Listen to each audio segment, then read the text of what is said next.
हिंदू धर्म में अधिक मास यानी पुरुषोत्तम मास का बहुत बड़ा महत्व है। हम सब जानते हैं कि इस महीने में पूजा पाठ करने से अनंत गुना फल मिलता है। लेकिन क्या आप जानते हैं कि इस पवित्र महीने की शुरुआत कैसे हुई?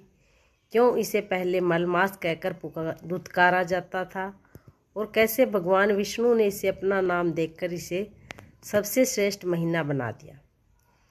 तो आज मैं आपको अधिक मास की वही सबसे प्रसिद्ध और पौराणिक कथा पढ़कर सुनाने जा रही हूँ, जिसे सुनने मात्र से ही इंसान के सारे कष्ट दूर हो जाते हैं। श्रद्धा भाव से इस कथा को पूरा जरूर सुनिएगा। तो चलिए सुनते हैं मलमास की इस पवित्र कथा को।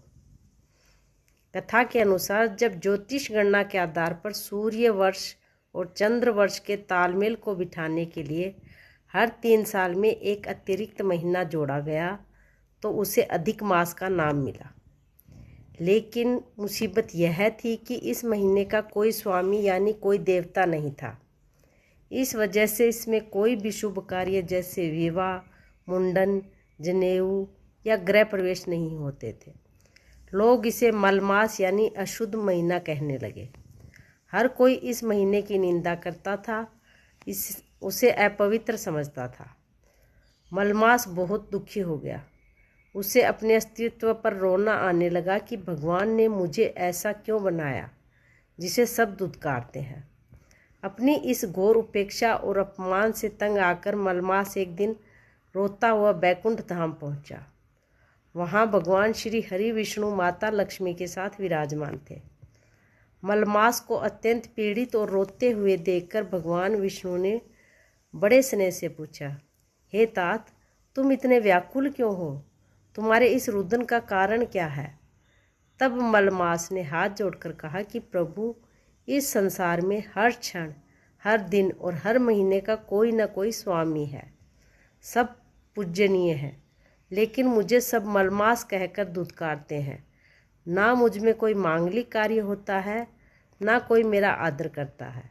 प्रभु, इस अपमानित जीवन से तो अच्छा है कि मैं अपने प्राण ही त्याग दूं। मलमास की ऐसी करुण पुकार सुनकर दयानिधि भगवान विष्णु का हृदय पिघल गया। वे मलमास का हाथ पकड़कर उसे सीधे गोलोक में भगवान श्री कृष्ण के पास ले गए।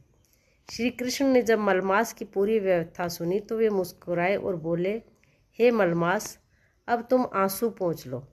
इस पूरी सृष्टि में जिसका कोई नहीं होता, उसका मैं होता हूँ। जो सबसे उपेक्षित है, उसे मैं स्वयं अपनाता हूँ। आज से मैं तुम्हें अपना स्वयं का नाम देता हूँ।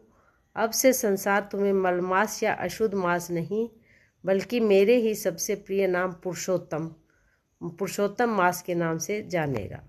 भगवान पुरुषोत्तम ने आगे वरदान देते हुए कहा, क्योंकि इस महीने का स्वामी मैं स्वयं हूँ, इसलिए जो भी मनुष्य इस महीने में मेरा पूजन करेगा, दीपदान करेगा, व्रत रखेगा और इस कथा का श्रवण करेगा, उसके जीवन के सारे पाप, सारे दरिद्र हमेशा के लिए नष्ट हो जाएंगे।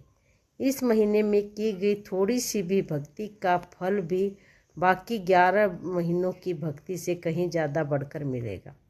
बस दोस्तों, तभी से यह महीना सभी महीनों में सबसे पवित्र, सबसे उत्तम और पुण्यदायी बन गया।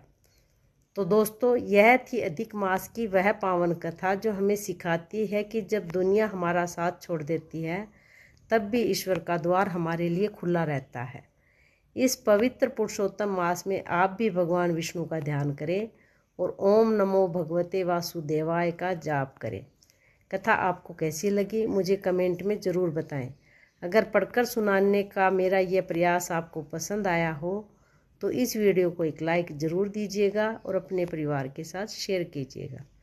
चैनल पर नए हैं तो सब्सक्राइब करना मत भूलिए।